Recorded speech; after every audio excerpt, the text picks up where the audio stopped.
bonjour, on se retrouve pour une nouvelle critique de cette magnifique saga que peut nous offrir The Crow, hein, où là je vais parler de sa suite, la Cité des Anges, si je pourrais dire Cité des Manches-Merdes, parce que ce film, c'est du caca en fait, tout simplement.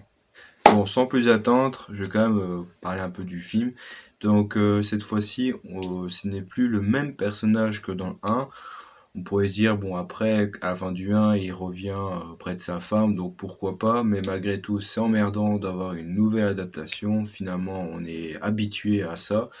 Donc cette fois-ci, en gros, il va aller choisir un autre personnage qui s'appelle Ash, où il est décédé avec et noyé avec son petit garçon Danny.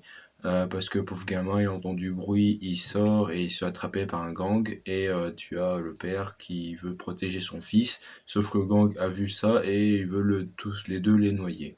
Suite à ça, bah il y a une meuf là dessus je ne sais où qui voit un corbeau passer et elle voit un mec ressuscité d'entre les morts. Il se lie d'amitié et tout comme le 1, parce que moi on est habitué, dès qu'un mec revit d'entre les morts, il va aller dézinguer toute la bande comme John Wick. Et c'est embêtant parce que maintenant comme on sait c'est quoi le scénario, qu'est-ce que le film va en tirer comme originalité, là ce qu'on peut savoir c'est le fait que maintenant c'est pas elle est une femme qui est décédée, mais son propre fils. Donc l'origin story est un peu mieux expliquée. L'originalité dans tout ça, c'est que dans le 1, c'était plus un truc de gang meurtrière, un peu comme dans Joker, dans Batman Dark Knight. Là, qui veut juste tout simplement exploser tout ce qui bouge.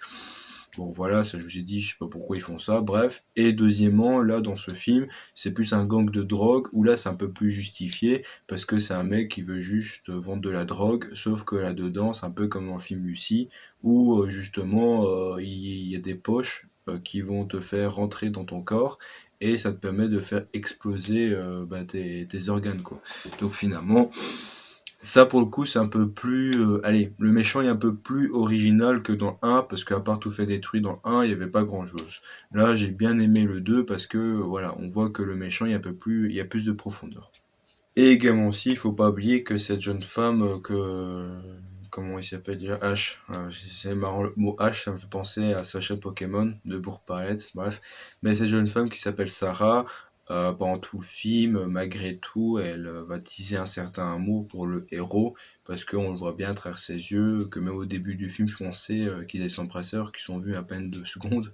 Mais en tout cas, pendant tout le film, elle va vivre un peu le même ressort que dans le 1, la fille du 1, qui était bah, celle, comment vous expliquer ça, où allez, le couple en question utilisait la fille comme un peu leur enfant, mais c'est pas leur propre enfant, c'est un peu leur parent marraine, ce genre de choses. Là ici, c'est juste voilà quelqu'un qu'on connaît pas, qui tient un stand de tatouage et c'est tout, quoi.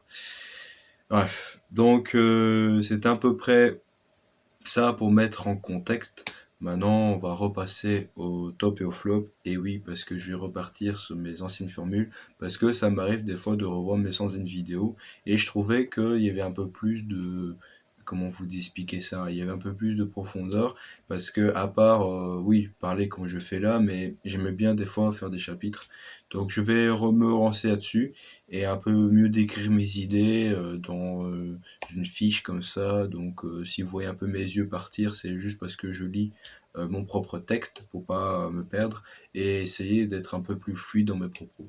Et bien évidemment, si j'oublie tout, c'est pas un problème, c'est pas grave.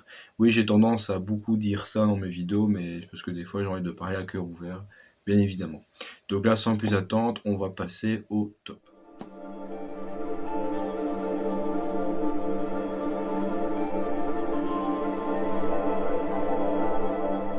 Pour commencer, moi ce que j'ai bien aimé dans ce film, c'est la mortalité du personnage. Parce que moi je vais être très bref, hein, dans les top et flops, ça va beaucoup aller dans les spoils.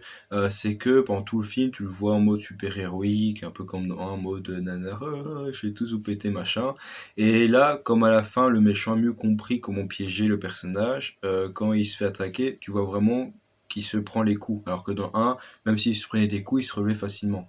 Sauf qu'ici, au 2, franchement, la fin était ultra originale, je m'y attendais pas du tout, je vous expliquerai plus tard, mais c'est le fait que malgré tout, le personnage perd de sa force. Et ça, franchement, je trouvais ça très original, et pour le coup, c'est un très très bon point. Également aussi, c'est une nouvelle histoire, parce que qui dit nouvelle adaptation dit nouvelle histoire. C'est un peu négatif, ça j'expliquerai après, mais le fait que maintenant on est dans une nouvelle ville, un peu une autre ambiance, il y a comment vous dire, une bande qui vend de la drogue, donc c'est plus vraiment la même histoire que dans le 1. C'est très original parce que voilà, c'est une nouvelle façon de voir l'œuvre, que si on devait faire une nouvelle adaptation, de reprendre les mêmes propos. Là, c'est d'autres endroits, d'autres immeubles, même si c'est un peu les mêmes plans, parce que des fois, ça c'est un peu chiant quand tu veux voir des anciens films, c'est qu'avec la vision de maintenant, comme tu es habitué aux nouveaux effets spéciaux, bah même malgré tout, même si dans le 2 il est un peu mieux réalisé que 1, tu vois bien que c'est un peu des plans séquentiels, comme on dit, mais c'est des plans où on utilise un seul plan pour aller mieux détailler, quoi. Enfin, si je dis pas de bêtises. Mais c'est vrai que malgré tout, on retrace un peu cette ambiance des années 80-90 plutôt. Parce que en fait, dans le premier film, c'était très Dark Knight, très sombre, très si. Alors que dans le deuxième, c'est plus le cas, mais on est plus dans le projet de Mad Max, enfin un peu pornographique. C'est qui est un peu problématique, c'est parce que ouais, il y a beaucoup de scènes, c'est un peu de nudité. Mais ça peut être très osé, positif, parce que pour l'époque, malgré tout, comme c'est sorti juste après 94, voilà, on ose beaucoup sur la nudité et on s'y attendait pas forcément pour ce film. Et il y a beaucoup un peu de scènes, un peu de sexe par-ci par-là, mais très caché, mais malgré tout, ouais, il y a cette façon de dénuder le corps qui est assez, allez, un peu voyant, on va dire ça. Et également, ça c'est dans pas mal de films de l'époque, on retrace aussi ce qui s'est passé, un peu la mode des années 90, c'est-à-dire les cabines un peu érotiques où tu mets un jeton et tu as une femme qui se dénude. Ça, voilà, c'est un peu l'héritage qu'on peut voir maintenant sur Snapchat ou les meufs un peu bizarres qui disent le nom de la personne dispo. Enfin bref, voilà, on connaît tout ça. Mais voilà. Mais je veux dire, c'est qu'en tout cas, je trouvais ça très original, cette façon de recréer l'univers du film. Ensuite également, comme je vous ai expliqué, il y a le fait que le personnage est un peu mortel. Bah, on voit plus maintenant la façon dont il se régénère. Parce que c'est vrai que pendant le film, certes, il se prenait des balles, mais même s'il était immortel, tu voyais malgré tout qu'il avait mal. Et dans le 1, il y avait cette façon de remettre là-dedans qui était une prouesse technologique, quoi. Mais là, pour le 2, ils l'ont plus fait, et tant mieux parce que c'est un peu nanar, genre, ah, t'as vu? Il est plus, hein. Et je veux me dire, quand tu connais très peu le personnage, que d'un coup il change, c'est ça embêtant. Et moi, ce que j'aimais bien dans ce 2 qu'il n'y avait pas dans le 1, c'est que dans le 1, même si on montrait le personnage, comment il était, dans le 2, ce qui est original, c'est certes, c'était très bref le début, mais au moins on comprenait vite fait pourquoi il a pété un câble et pourquoi il est devenu si méchant. Et ce côté où le début est mieux narré, je trouvais ça plus intéressant et plus poignant, et on était plus dans le personnage que dans le 1. Mais malgré tout, ce que je vais dire dans les flops, je préfère mieux le 1. Ensuite, comme je dis, la fin est très originale parce que le méchant, en fait, il est super badass, il est mieux que le 1, je trouve, et malgré tout, même s'il tire un peu de Power Rangers, hein, bah, malgré tout, il est très très fort mentalement parce qu'il arrive vraiment comment dire, même si dans le 1, il découvre directement comment on tue le corbeau, là, dans ce 2, justement, le tuer carrément le corbeau, et le fait que le personnage meurt carrément, tu dis que c'est incroyable parce que, mais je vous ai dit, comment, pour une fois, enfin, c'est une première, ça m'arrive très rarement, j'ai décroché totalement du film parce que je n'étais pas dedans en fait. Je n'aimais pas, je trouvais que c'était nul, mais vraiment nul de chez nul quoi. Mais là, la fin m'a vraiment surpris et j'étais là, mais j'ai envie de savoir plus quoi. Bon, j'étais déçu par le combat final, mais je veux dire, c'est que voilà, c'est assez osé. Et je me demande comment ils vont adapter ça en 2024. Parce que moi, j'ai vu tout ce qui est dans le 1. Ils ont essayé de tout refaire pour aller détecter comment tuer le héros. Dans le 2, ils l'ont fait à fond. Mais dans le 3 et le 4 que je vais voir, qu'est-ce que ça va être? Et en 2024, ça va être quoi? Ça va être fou, quoi. Également aussi Iggy Pop. J'aime beaucoup ce chanteur, pardon, et il pète la classe Iggy Pop. Il a vraiment la carrure du mec méchant typique de Mad Max ou d'autres œuvres. Donc ça, je trouvais ça très très drôle qu'il soit là, quoi. Donc moi, allez, dédicace à Iggy Pop, je l'aime beaucoup. Euh, Comme j'ai dit, ben, le fait que ça tourne dans la drogue, c'est assez original parce que c'est un peu, comme vous savez, les petits carrés que tu mets sur ta langue et tu exploses. Voilà, c'est le genre de choses qui est assez hardcore. Et de se dire que voilà, l'œuvre tourne un peu sur les atrocités de l'espèce humaine. Et c'est vrai que quand il y a tout ce qui est un peu BDSM, torture, je me suis dit, bon, ouais, là on est parti dans un truc qui me plaît pas trop. Pas que je suis contre tout ça, mais c'est pas le genre de choses que je vais faire dans ma vie, quoi. Et le fait de voir ça, ça comme le puppy play, là, le pet play, je ne sais quoi, avec les chiens, là, avec des masques. Je comprends pas, mais bon, chacun font ce qu'il veut. Mais je veux dire, c'est que malgré tout, voilà, ça fait beaucoup de Mad Max. Parce qu'il y a des scènes, tu vois les mecs avec des bats de baseball qui tapent, ça fait très Mad Max, hein. Moi, on en est des fois en dehors du film, c'est un peu dommage. Les personnages dans le 1, les méchants étaient un peu voilà, vite fait comme ça. Malgré que des fois à la fin, j'ai pas compris, il y avait le Black avec les lunettes, il est mort, mais j'avais complètement oublié qu'il était mort parce qu'il était mort 2 secondes, il était vraiment hors champ. Et ça qui pose problème dans les films The Crow, c'est le fait que dans les méchants, même si c'est juste des rôles de méchants, ils donnent une importance, mais ils meurent comme ça vite fait. Et c'est assez triste de savoir ça, que t'as pas eu le temps vraiment de comprendre qu'est-ce qui s'est réellement passé. Et là, dans ce film, je veux dire, c'est que les personnages meurent enchaînés comme ça, et du coup, t'as pas vraiment de pitié. Du coup, j'ai beaucoup de mal à m'accrocher parce que c'est un peu comme un sauce-like où tu bats les boss une par une et puis c'est basta quoi. Donc je trouvais ça un peu triste, même si malgré tout c'est mieux que le 1 dans l'origin story parce que le père a perdu son enfant et donc du coup il revit, il veut tuer tout le monde qui a buté son enfant. C'est un peu comme dans le 1 où ils ont tué sa femme, mais malgré tout, même s'il y a deux trois scènes où tu vois avec son fils en train de dessiner machin, il y avait un peu plus de profondeur parce que dans le 1, certes il a perdu sa femme, mais on sait pas comment il a connu sa femme, on sait pas qu'est-ce qu'il fait de sa vie, bref. Alors que dans le 2 c'est aussi également, mais ils ont arrêté de coller cette idée de la mère. On peut se douter que sa mère est décédée ou morte, etc. Mais moi, ce que j'aimais bien, c'est que malgré tout, ce qu'il n'y avait pas trop dans le 1, c'est que des fois dans le 2, il y avait des moments où le personnage pensait à son fils, allait à des messes pour aller prier, machin. Et comme c'était la fête des morts, ben, du coup, il y avait beaucoup de métaphores. Et puis j'aimais bien, c'est quand il va voir un prêtre espagnol, où il parlait avec les morts qui peuvent pas rester ici puisque c'est un esprit, machin et tout. Donc malgré tout, même si le film était un peu de la merde, et ben ce film avait quand même une tête profondeur un peu philosophique qui n'était pas trop ancré dans le 1. Il n'y avait pas encore, oui, le 1 montrait le corbeau entre la vie et la mort, mais il n'y avait pas ce côté un peu philosophique que j'aimais beaucoup dans le 2. Mais malgré tout, je ne sais pas si dans les prochains il y aura des nouvelles adaptations. Vous verrez sûrement prochainement dans les prochaines vidéos s'il y aura réellement une originalité ou pas. Et pour finir, moi je pourrais dire que il y avait une très bonne musique, hein, toujours le métal et tout, j'aimais bien. Mais c'est des moments où j'avais envie d'un peu d'avancer, mais ah non, pour le coup c'était super. Et également l'ambiance est toujours au rendez-vous, même si c'est un peu nanar où le mec ouais, il sort des flammes machin. J'expliquerai plus en profondeur en flop. Et justement, tant qu'on y est, on se retrouve dans la partie flop.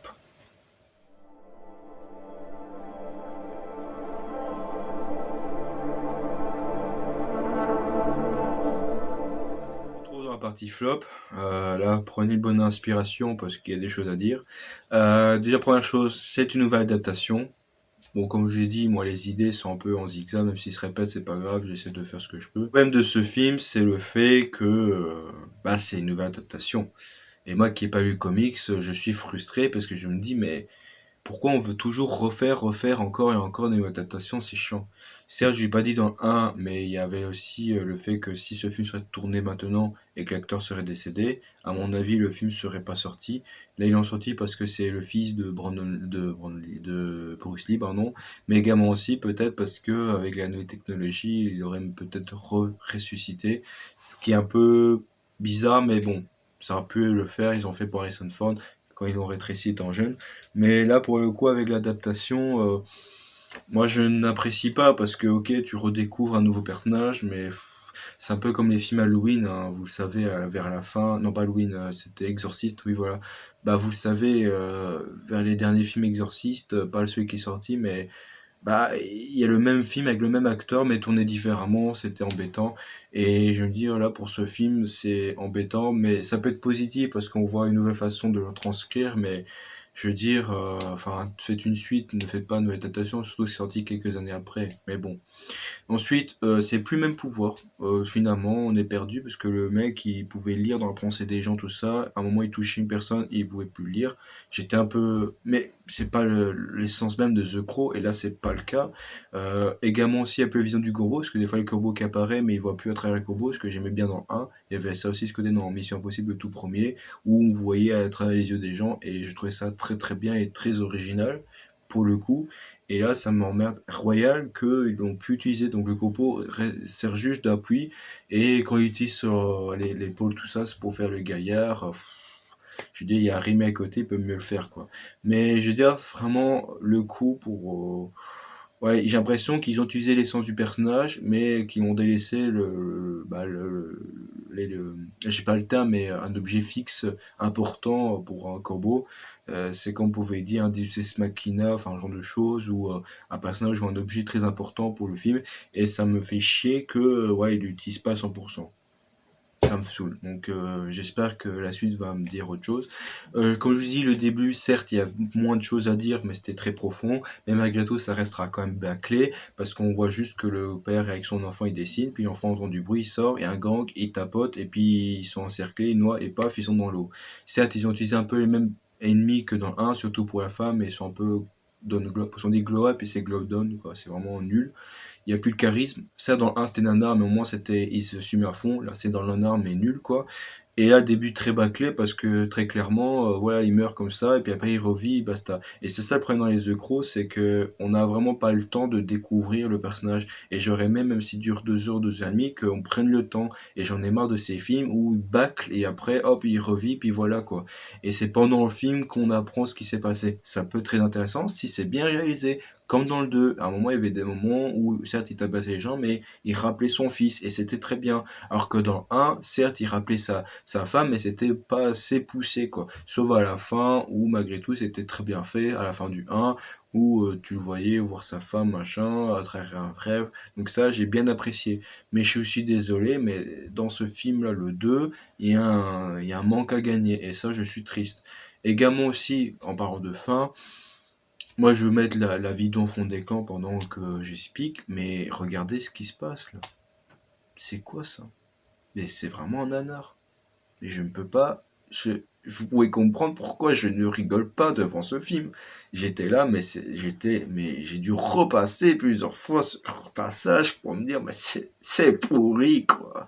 C'est nul.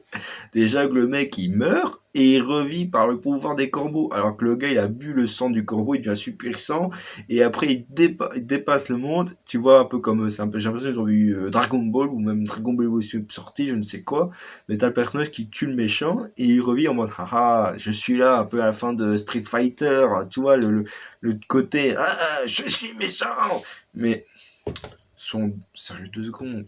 C'est nul, quoi. Mais non, mais je veux dire, à côté de ça, Matrix, il claque la porte à tout ça. Le combat final qu'on entend décrier, mais je trouve que Matrix, on peut dire ce qu'on veut, mais je préfère Matrix à 1000%.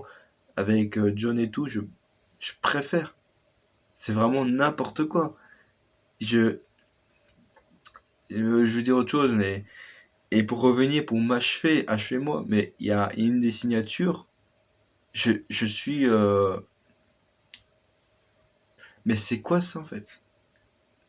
Je veux dire, la meuf, elle tombe du plafond, déjà elle se laisse mourir, parce que finalement, dans le film, j'ai l'impression que c'est une tragédie grecque. Les gens, oh, genre, le méchant du 1, enfin, au début du 2, avec le premier méchant, c'est ça que je veux dire, ils le prennent, ils le jettent comme ça, t'as l'impression qu'il se fait emporter.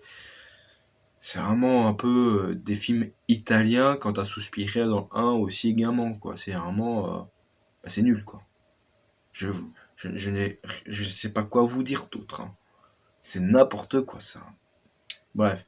Donc, quand je dis c'est pire que 1, même si je trouve, malgré tout, ce que je dis dans la première vidéo, je retire mes propos, enfin, j'atténue mes propos, parce que je m'attendais pas que le 2 soit vraiment pourri. Et au bout d'une demi-heure, j'ai eu du mal, hein. Vous dire, au bout d'une demi-heure, j'ai eu du mal à voir le 2, hein. Mais je trouve que le 1 est mieux réalisé. Il n'y a pas à dire, mais le 1 est beaucoup mieux réalisé. Et aussi, bon, comme je dis, côté un peu pornographique, c'est typique des films des années 90. T'avais ça aussi avec les profanateurs de sépulture aussi, ou beaucoup d'autres films qui tirent un peu de ce trait-là aussi également. Ça me dérange pas trop, même si là, dans ce film, c'est beaucoup plus exagéré. Et j'aurais aimé que ça, c'est cet aspect-là dans un peu dans Main d'argent, là, Édouard en main d'argent, parce que là, même il y avait une scène un peu érotique, mais ça allait, quoi. Là, dans le film, c'était la foire à la saucisse, quoi. Et du coup, on se perdait dans ce gros, j'ai l'impression de voir une version pornographique. Donc, je suis désolé, mais les gars, vous aimez peut-être The Crow, mais moi je déteste. Je n'aime pas du tout The Crow. Franchement, c'est nul, quoi.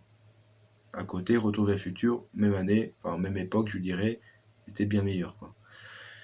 Comme je l'ai dit, bah, méchant Power Rangers, encore pire que le 1, parce qu'il y a plus de carrure, c'est méchant, ils tiennent un donjon et ils s'aiment, ça y est, c'est méchant. J'ai cru un moment, au début, quand le Black là, a torturé un mec, que le mec en question torturé était pas un des méchants qui était dans le 1, je me suis dit, donc voilà, puis je trouvais également le problème avec son acolyte, avec un truc de faucon, allégorie, même dans Iggy Pop, quand il a fait son tatouage faucon, enfin un corbeau, machin.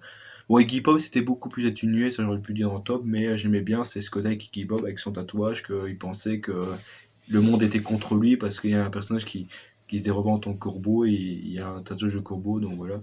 Mais je trouvais que c'était un peu trop facile, qu'il s'est fait tatouer par une fille, que la fille connaît le corbeau, donc je trouvais que le scénario était un peu trop facile. Je pense que ce film n'aurait jamais dû être réalisé, et ça aurait bien se laisser dans le 1, parce que ce côté-là, c'était un peu très facile, bref. Et puis voilà, puis l'acolyte qui a les yeux fermés, qui a des visions partout, qui elle a compris comment tuer le méchant. Alors que le Black l'a jamais rencontré, alors que dans le 1, le méchant a vu le héros, et quand ils ont vu le corbeau, ils ont dit tiens, si on capture le corbeau, quoi. Et c'est là-dessus qu'ils ont joué ce côté, et c'était très bien tourné dans le 1, mais là dans le 2, c'est la meuf qui dit ah, peut-être le corbeau, machin. Et je me dis, mais non, on est dans un film nanar, c'est White Power, ou je sais pas quoi, c'est White Force, bref, c'est vraiment le côté, il y a un diamant partout, il faut le chercher, hop, il y a un méchant, je ne l'avais pas vu. Dans mon jardin secret, mon laboratoire secret, genre de choses, quoi. N'importe quoi. Justement, ouais, je déteste ce côté-là où les méchants meurent sans vraiment prendre le temps à le connaître, sauf peut-être le grand méchant du film, parce qu'on connaît un peu, mais c'est chiant de se dire que tu mets un personnage, et voici sa ligne, mais il n'y a pas de profondeur. Et j'en ai marre. Je veux dire, voilà, c'est vraiment Power Rangers, c'est Batman, c'est vraiment. J'ai pas envie d'attendre plusieurs films pour comprendre les méchants, quoi. Les films Marvel le faisaient très bien. Même si c'était pourri, mais ils le faisaient, quoi. Et j'ai pas envie de voir la série The Crow pour comprendre les personnages. Mais c'est nul, quoi. Je trouve ça dommage, quoi. Et comme je vous ai dit, on oublie vraiment l'univers The Crow. On est vraiment dans Batmax. Je suis désolé, ça vidéo paraît très longue, mais il y a tellement de choses à dire, quoi. Parce que c'est chiant. C'est chiant, le film. Il est chiant. Et bien sûr, le costume du 1, moi je vais vous mettre en fond, mais. Enfin, le costume du 2, bah donc, quand tu compares celui du 1, il n'y a pas débat, il n'y a pas photo. C'est éclataxe. C'est vraiment de la grosse merde. Je ne sais pas quoi vous dire. Ne regardez pas ces films, quoi. Moi qui se moquais du 1 parce que c'est un costume tiré d'un groupe obscur black metal, mais là dans le 2 c'est n'importe quoi. Bon, la cerise dans la petite merde, c'est la façon dont le héros devient un monstre, hein. Dans le 1, on pouvait comprendre parce qu'il ressuscitait et c'est lui-même qui peignait parce qu'il y avait un masque de machin et tout. Là, dans le 2, ils ont repris le masque machin. T'as l'impression que la fille tatoueuse était. Au début, je pensais que la Sacha était la fille du 1 qui a grandi. Et en fait, non. Alors que dans le 1, elle était aussi. Elle était devenue peintre et tout, quoi. Et là, dans le 2, non, c'est une autre fille. À moins que c'est la même, j'ai complètement sapé parce qu'on voit pas la mère de la fille, quoi. Et en fait, voit le mec, il déshabille. Au début, je dis, bon, ouais, ça va finir en, allez, en plan et tout. Bon, allez, un peu porno, quoi. Bon, je m'attendais pas que ça soit pornographique, mais avec le recul, tu dis, bon, pourquoi pas. Et en fait, elle peint les yeux, machin. Et puis à la fin, ça est devenu un clown, quoi. Mais c'est vraiment un vrai clown, quoi. Non, mais ce film se fout de ma gueule, en fait. Et les gens ont vu ce film, quoi. Et je vois les critiques, c'est, oh, le beau film, beau film. Mais arrêtez, vous êtes trop resté sur Brandon Lee. Arrêtez, les gens, de vous scotcher sur un acteur. Sortez de ça. Je ne suis désolé, mais c'est nul, quoi. La façon dont le gars est devenu un monstre, c'est vraiment nul. Moi, quand j'ai commencé à aller ridiculiser le film dans ma première vidéo, le 2, ça m'a achevé, quoi. Et je suis désolé, mais je préfère le 1. Et c'est pas pourtant que j'aime The Crow, hein. mais c'est mieux que le 1, quoi. Donc c'est à peu près tout ça. Moi, je crois que j'ai beaucoup dit. Je vais leur passer, c'est quand même une très grosse vidéo. Mais tant pis, hein, c'est comme ça les critiques de vidéos. J'ai tendance à vouloir faire toujours moins de 10 minutes. Mais là, je vais essayer de déballer mon cœur ouvert, quoi. De toute façon, vous pouvez mettre en fond d'écran, hein. Puis quand je vois également les critiques qui sortent, quand tu vois JDG chez Fotaku ou Clubman, tout ce que tu veux, ça a toujours été des grosses vidéos. Même aussi, allez, le gars qui fait je sais que vous avez tort et j'ai raison. Par exemple, du Randall, bah, tu vois que ces vidéos, c'est quand même 1 heure, quoi. Alors, je sais qu'on m'a conseillé, en me lançant dans les vidéos YouTube, de faire toujours au moins, allez, 5 à 10 minutes, mais c'est quasi impossible, hein. Parce que moi, je suis un passionné et il y a des choses où je ne peux pas négliger. Certes, c'est chiant au montage et tout, de regarder une demi-heure, mais moi, je m'en fous. Je préfère me laisser passer ma pensée que de le rétrécir à 10 minutes et j'aurais pas dit le fond de ma pensée et à la fin, on me demande, ah, moi, j'ai oublié de dire ça. Ouais, peut-être des choses que je n'aurais pas dites non plus, mais c'est pas grave. Pour finir la vidéo, comme je vous ai dit, voilà, j'ai dit ma fond de ma pensée. N'allez pas voir ce film ne vaut pas le coup. Gardez votre argent si vous l'avez loué ou pas. Heureusement, moi c'était gratuit sur Canal quand même, mais bon, le reste, enfin, je ne peux pas vous dire que c'est bien, quoi. Et si je vous dis que c'est bien, c'est que je mens, quoi. Moi je suis honnête, je dis ce que j'aime et j'aime pas, tout simplement. C'est comme ça. Donc, bah voilà, j'espère que vous allez bien. Hein, passez une bonne journée malgré tout. J'espère que les deux autres vont me faire changer d'avis. Sur ce, morale de l'histoire, si vous voyez un film tiré d'une franchise, d'un comics, et que vous voyez que c'est une nouvelle adaptation de l'œuvre alors qu'il y a déjà eu d'autres films avant, ne regardez surtout pas.